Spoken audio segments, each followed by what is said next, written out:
Hi friends, আজকে 21শে ফেব্রুয়ারি শনিবার।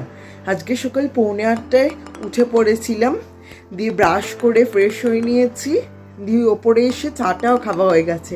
তাই আজকে ব্লগসটা শুরু করতে দেরি হয়ে গেল।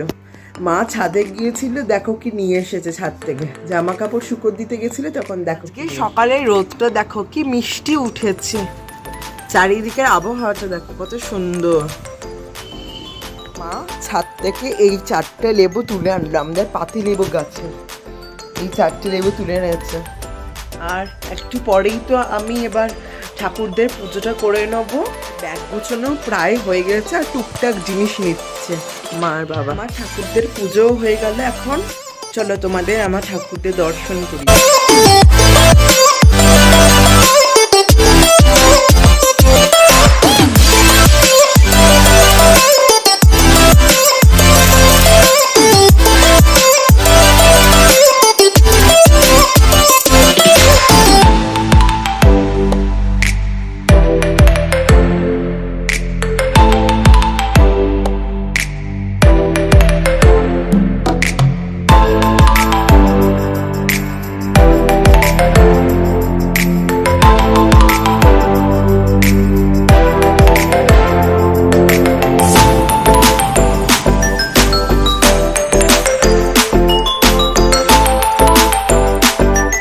দুপুরবেলা খাওয়া হয়ে গেছে, এবার ছাদে যাবো, দিয়ে গাছে জল দেবো আর গাছটাকে আড়ালো দেবো, কারণ খুব কড়া রোদ তো, তাই গাছের মাটিগুলো খুব তাড়াতাড়ি শুকিয়ে